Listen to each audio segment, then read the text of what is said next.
안녕하세요. 임신영입니다. 이번에는 루빈슈타인 테이비 증후군에 대해서 알아보겠습니다. 루빈슈타인 테이비 증후군은 무엇일까요? 루빈슈타인 테이비 증후군은 가장 특징적인 증상 중에 하나가 엄지손가락과 엄지발가락이 넓은 것입니다.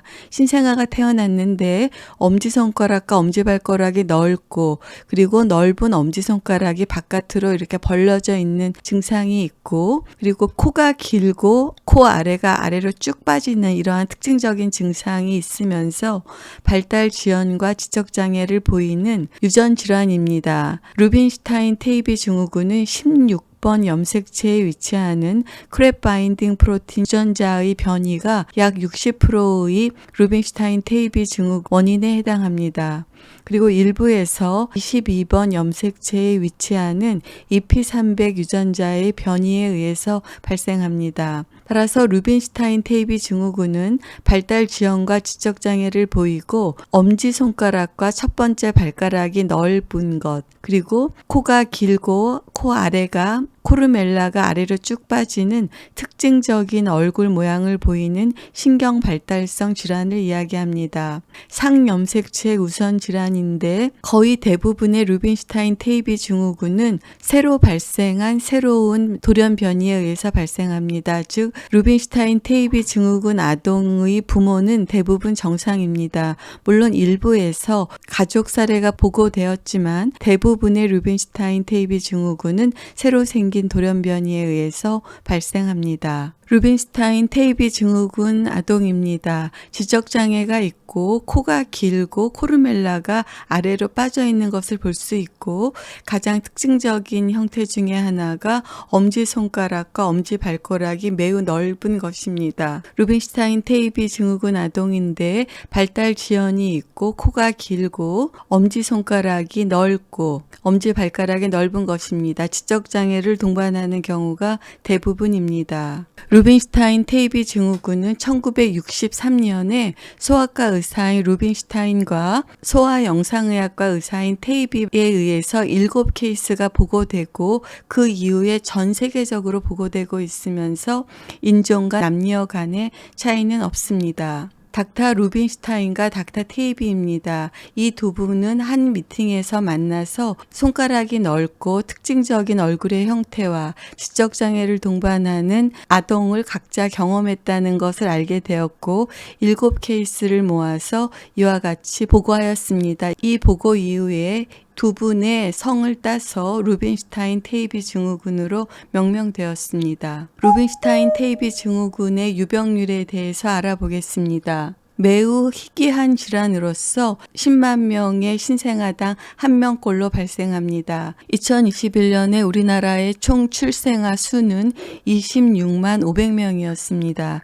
루빈슈타인 테이비 증후군은 약 10만 명당 1명이 발생하기 때문에 2021년에 우리나라에서는 약 2명에서 3명 정도의 루빈슈타인 테이비 환자가 발생했을 것으로 추정할 수 있습니다. 루빈슈타인 테이비 증후군의 증상에 대해서 알아보겠습니다. 가장 특징적인 것이 엄지손가락이 넓다는 것이고 엄지손가락이 이와 같이 밖으로 휘어져 있는 경우도 많이 있습니다. 이와 같이 손가락에 합지증이 있는 경우들도 있습니다. 그리고 코가 길고 코 아래의 바닥, 코르멜라가 아래로 쭉 빠져 있는 이러한 특징적인 증상을 보이고 웃을 때 눈이 거의 닫히는 이러한 형태를 보입니다. 가장 특징적인 엄지손가락과 엄지발가락의 모습을 보입니다. 그리고 루빈슈타인 테이비 증후군 환자는 이와 같이 수술 후에 킬로이드를 보이는 경우가 많이 있고 담호증, 하이퍼트리코시스를 보이는 경우가 있습니다. 루빈슈타인 테이비 증후군 아동은 키가 작고 소두증을 보입니다. 그러나 사춘기에는 비만증을 보이는 경우가 많이 있습니다. 코가 길고 코르멜라가 아래로 빠져 있고 엄지발가락과 엄지손가락이 넓고 엄지손가락이 이와 같이 밖으로 돌아가 있습니다. 코가 길고 장애와 발달 지연을 보입니다. 루빈슈타인 테이비 증후군에 여러 가지 증상이 있습니다만 가장 흔히 나타나는 증상은 얼굴의 이상 형태증, 그리고 엄지 손가락과 엄지 발가락이 넓은 것, 그리고 지적 장애가 가장 흔한 증상입니다. 루빈슈타인 테이비 증후군의 원인에 대해서 알아보겠습니다. 루빈슈타인 테이비 증후군의 약 60%는 16번 염색체에 위치하는 크랩 바인딩 프로틴 유전자의 변이에 의해서 발생합니다. 그리고 소수에서 22번 염색체에 위치하는 EP300 유전자의 변이에 의해서 루빈슈타인 테이비 증후군이 발생합니다. 대부분의 루빈슈타인 테이비 환자는 새로 생긴 돌연 변이에 의해서 발생합니다. 루빈슈타인 테이비 증후군 환자의 약 60% 이상에서 16번 염색체의 단안에 위치하는 크랩 바인딩 프로틴 유전자의 돌연 변이를 확인할 수 있습니다.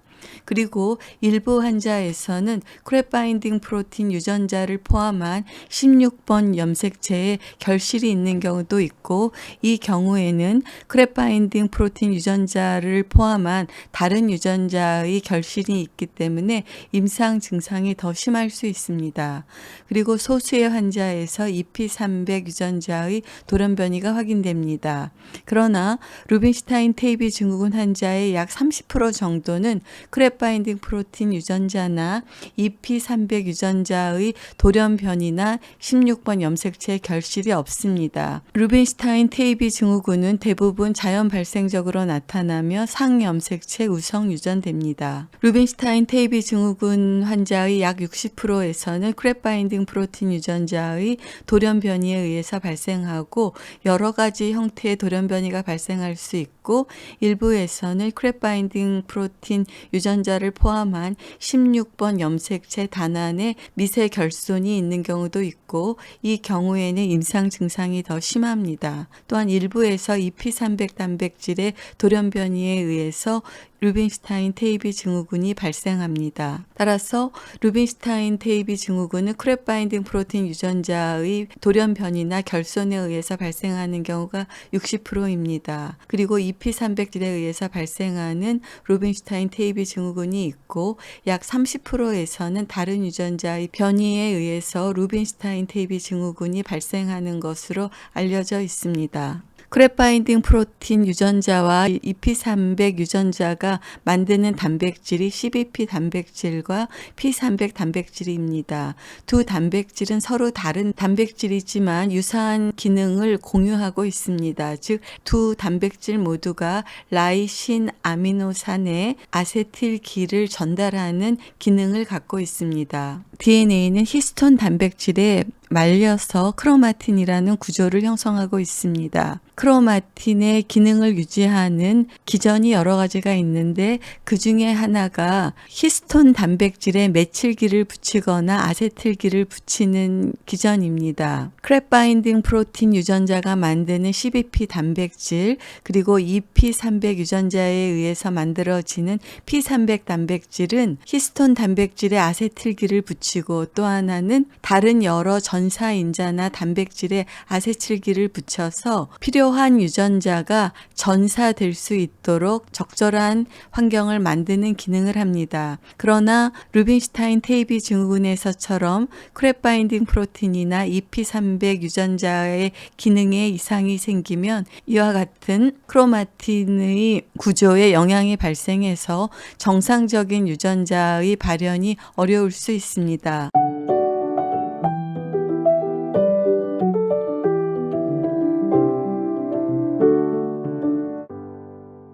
이번에는 크로마틴 병증에 대해서 알아보겠습니다. 즉, 크로마틴에 이상이 생겨서 발생하는 여러 병들을 이야기하는데, 지금 말씀드린 것처럼 우리의 DNA는 굉장히 길고 얇은데 히스톤이라는 단백질에 이와 같이 패킹되어 있습니다. 이것을 크로마틴이라고 합니다. 크로마틴의 구조의 이상을 초래하는 약 50개의 질환이 보고되고 있고 이러한 것이 크로마틴의 구조의 이상을 유발하기 때문에 크로마틴 병증이라고 합니다. 지난 시간에 우리가 이야기했었던 가부키 증후군, 소토스 증후군, 그리고 오늘 이야기하는 루빈슈타인 테이비 증후군이 모두 크로마틴 형태의 이상을 유발해서 발생하는 질환이므로 크로마틴 병증에 해당합니다.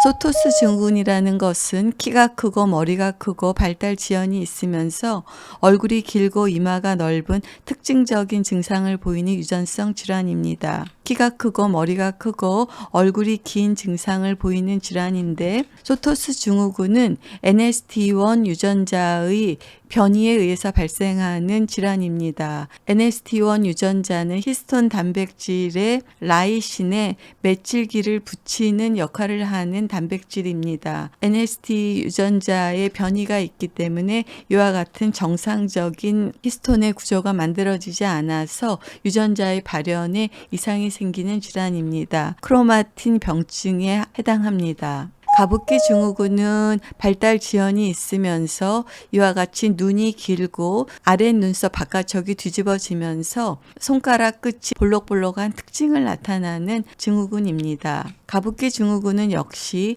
히스톤 단백질의 라이신에 메칠기를 붙이는 라이신 메칠 트랜스퍼레이즈 2D나 마찬가지로 라이신에 메칠기를 띠는 라이신 디메칠레이즈 6A의 변이에 의해서 발생하는 유전 질환입니다. 가부키 증후군도 크로마틴을 구성하는 히스톤 단백질의 구조의 이상에 의해서 발생하는 질환이므로 크로마틴 병증에 해당합니다. 루빈슈타인 테이비 증후군도 마찬가지로 히스톤 단백질에 아세틸기를 붙이는 기능을 하는 두 가지 유전자의 기능 이상에 의해서 크로마틴의 구조의 이상이 와서 발생하는 질환이므로 역시 크로마틴 병증에 해당합니다. 따라서 크로마틴 병증은 크로마틴의 구조를 유지하는 데 관여하는 유전자의 변이에 의해서 발생하는 약 50개의 질환이 크로마틴 병증에 해당합니다.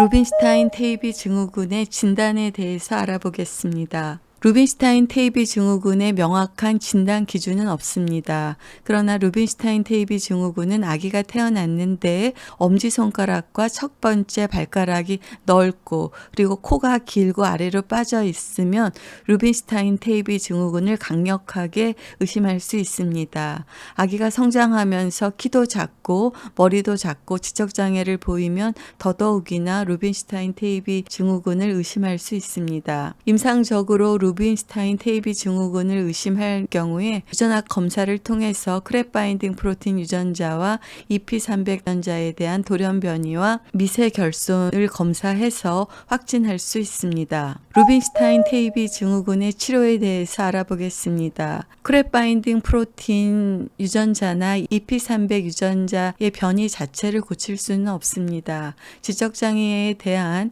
재활치료와 인지치료 그리고 발달 지연 등에 대한 재활치료와 적절한 교육이 루빈슈타인 테이비 증후군의 가장 적절한 치료가 되겠습니다. 그러나 루빈슈타인 테이비 증후군의 원인을 알고 있기 때문에 루빈슈타인 테이비 증후군은 이와 같은 크로마틴의 구조에 아세틸기를 붙여서 유전자의 전사가 되도록 하는 과정에 이상이 생긴 질환이기 때문에 이 과정으로 가는 것을 촉진하는 약물이 있으면 그것이 가능한 치료제의 하나로 생각될 수 있습니다. 따라서 루빈슈타인 테이비 증후군의 이상이 있는 과정을 대신해 줄 수 있는 약물이 HDAC이라는 단백질을 억제하는 물질입니다. 따라서 루빈슈타인 테이비 증후군의 가능한 치료제로 동물 실험 등을 통한 연구가 진행되고 있습니다. 오늘은 루빈슈타인 테이비 증후군에 대해서 알아보았습니다. 루빈슈타인 테이비 증후군의 증상은 아기가 태어났는데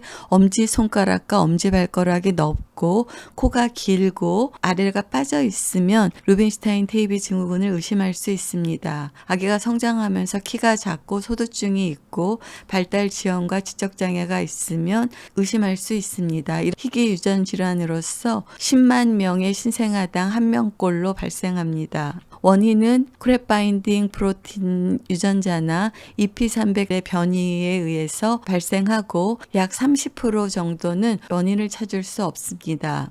루빈슈타인 테이비 증후군의 진단은 임상적으로 의심이 된 경우에 진단할 수 있고 크랩 바인딩 프로틴 유전자와 EP300 내 돌연변이나 미세 결손을 유전학적으로 진단하면 확진할 수 있습니다. 루빈슈타인 테이비 증후군의 치료는 지적장애와 기타 증상에 대한 재활치료와 인지치료가 되겠습니다. 그러나 그 원인을 알 수 있기 때문에 HDAC 이니비터 등을 사용한 약물 개발 연구가 진행되고 있습니다. 여러분 경청해 주셔서 감사합니다.